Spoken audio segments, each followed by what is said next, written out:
Dame i gospodo, poštovani sudionici izborne skupštine HDZ-a 1990 za općinu Livno, štovano predsjedništvo, dragi domaćini, evo čuli smo dosta u pozdravima gostiju.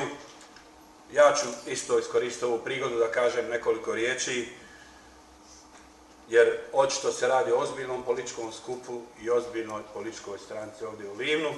I na početku vam zaista od srca želim čestitati na svemu onom što je u Livnu urađeno od osnutka naše stranke, na jednim izborima općim, na dvojim lokalnim, na svemu onom što su kroz temeljne ogranke od predsjednika do vijećnika, do kluba vijećnika, do premijera, do vlade, do predsjednika, jednog i drugog na lokalnoj razini urađeno, zaslužuje zaista samopoštovanje i iskrene čestitke. Naravno, uvijek se može bolje.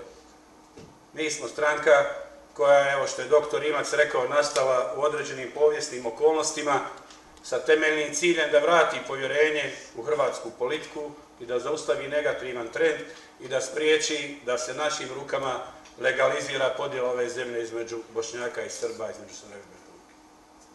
Nastali smo u sprintu. Imali smo utemeljiteljsku skupštinu u travnju, u hladnom Kinu, ovdje je lijepo, u hladnom Kinu Kroatije. I za 6 mjeseci došli smo do izbornih rezultata koji su nas legitimirali da budemo stranka sudionica na svim razinama vlasti, od razine Bosne i Hercegovine preko entiteta, županija do lokalne razine. Od tada do danas prošli smo različite faze i vi ste ovdje prošli različite faze.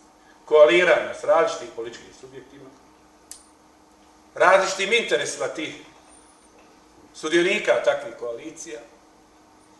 Suočili smo se i sa ljudima i pojedincima koji su u našu stranku ušli iz nekih drugih, a ne ovih temeljnih motiva, i to smo prošli.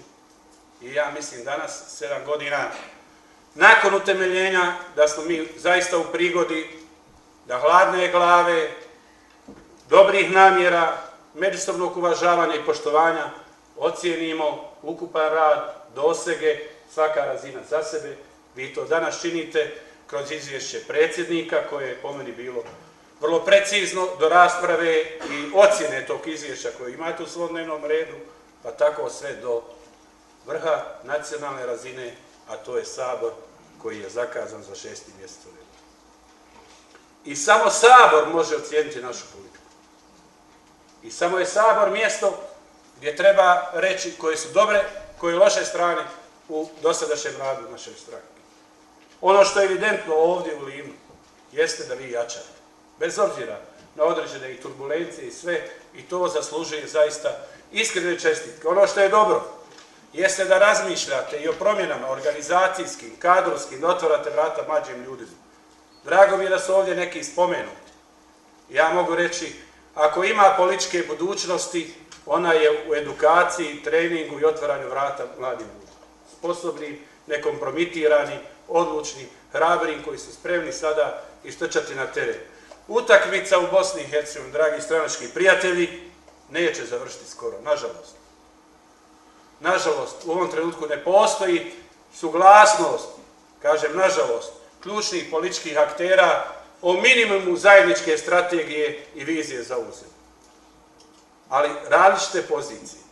Srbi imaju državu u državi i mogu sebi dopustiti tu vrstu komfora, iako, evo, vidim ovih dana i oni plaćaju visoku cijenu i plaćat će i oni sve veću gospodarskog, socijalnog, financijskog stanja u Republici Srpskoj, a u Federaciji vidimo najveću institucionalnu i političku krizu od Dejtona, odnosno od Washingtonskog sporazuma do danas. Zašto? Zato što nema spremnosti da se ova zemlja iznutra uredi temeljnim dogovorom da se prizna jednakopravnost, institucionalna stvara svakog naroda i svakog građana. Do tada, dok se to ne desi, hrvatski narod nema drugu opciju, ozbiljnu političku opciju, osim nacionalne sloge o legitimnim hrvatskim zahtjevima na pravo na ovu zemlju i na jednakopravnost hrvatskog naroda. I kako smo tada bili protiv tih rješenja koja nisu bila na toj razini, kad se otvorila mogućnost da surađujemo, pružili smo ruku. I neka se. I nikom od nas ne smije biti žao. Otvorili smo hrvatsko pitanje, šansa postoji. Dali smo šansu Bosni i Hercegovini. Nažalost, slažem se sa većinom izlaganja mojih prethodnika koji su konstatirali da taj nacionalni okvir druga stranka sa istim korijenima vrlo često koristi da sačuva monopol vlastiti infrastrukturu, pozicije pod krinkom nacionalnog. Ali to nije razlog da mi napustimo nacionalnu poziciju. Razlog je to da ova stranka uđe još jače u taj prostor, jer nema koja druga. Šta je s ovim koji su ušli bez narodne volje u vlast, vidimo šta je sa njima dokle su došli. Znači, nema većeg prostora i veći je sada, ja vas uvjeravam, nego 2006. za HDZ 1900.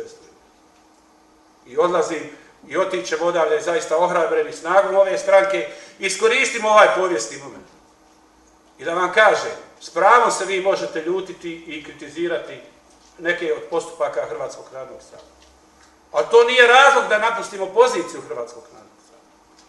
Vjerujte mi, ja sam radio na dokumentima prvog Hrvatskog narodnog sabora, na deklaraciji o hrvatskoj jednakopravnosti i platformi za samodrživu Bosnu i Hercegovinu koja je održana u Novom Travniku još prije 16 godina. I postavio sam pitanje na ovom HNS-u, ako se sjećam. Imamo vrhunske dokumente, ne treba ni jednog zareza vidjeti, ali šta je sa našom stvarnošću? Gdje je politika dostojna tih dokumenta? To je uloga HDZ-a 1900. To je naša uloga. I vjerujem da ćemo znati dati prave odgovore na to pitanje. Da bi mogli dati te odgovore, moramo jasno poručiti našim partnerima. Jesmo za nacionalnu slogu, ali nismo za HNS koji će biti okvir za učvršćivanje monopola jedne stranke. I to će Sabor HDZ-a 1990 morati jasno reći. Inače mi onda nemamo političku perspektivu. HNS treba biti okvir za borbu za nacionalne interese dok se ne stvore uvjeti domaći i međunarodni za ostvarenje ovih cilja. Do tada mi moramo biti posebni, kao što ste i vi ovdje, ali posebni da budemo najbolji. Kad smo posebni, moramo biti najbolji. I to je naša zadaća. I tako imamo političku perspektivu. Što se tiče odnosa sa drugim strankama, uvjeravam vas da način na koji smo krenuli 2006. nije bio samo ustavno pitanje, bio i nova misija stranke. Bila je borba protiv nepotizma, korupcije, netransparentnosti, manipulacije, zaustavljanje odlaska. Ovih dana smo sudionici ne samo u Livnu da imamo ove podatke o egzodusu, mi to moramo zaustaviti.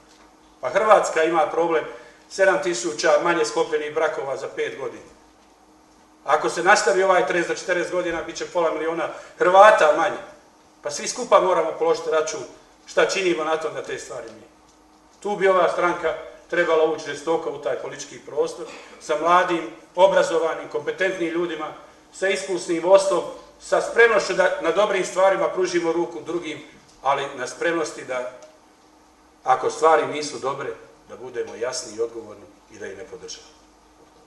To je temelj politike ove stranke. Ja sam uvjeren sam da ćemo iz ovog procesa u korist naroda, u korist hrvatskog naroda, ali i svih drugih građana u ovoj zemlji, HDZ 1990. nakon izbornog sabora u 6. mjesecu izaći jači nego ikada. U tom smislu ova organizacija u Livnu, kao i županijska, jedan su od najvažnijih elemenata. Hvala vam, puno uspjeva svim izabranim. Zovite nas, doći ćemo, hrabrite i vi nas, idemo, put je otvoren, radimo u najboljoj vjeri, budimo odgovorni, budimo puni samopouzdanja, budimo odgovorni prema generacijama koje dolaze. I samo za kraj da kažem, nema nijedna županija ovakvu situaciju kad je u pitanju proračuna. Nažalost, neke naše županije puno manje od ove u deficitu su po preko 50 miliona konvertibilnih maraka. Zato ovaj podatak da se taj deficit smanjio pa i eliminirao i da postoji uredno poslovanje zaslužuje također čestitke i poštovanje. Naravno, sljedeća faza je razvoj, ne samo javna sredstva. Ovdje su najveći potencijali u zemlji, od energije do poljoprivrede, do drugih resursa, i na nama je odgovornost u vrhu stranke da kroz politiku, slaganje vlasti gore, afirmiramo ove prostore i ja vjerujem da ćemo to u narednom periodu činiti svi skupa bolje nego sada. Hvala vam još jednom i od srca čestitam.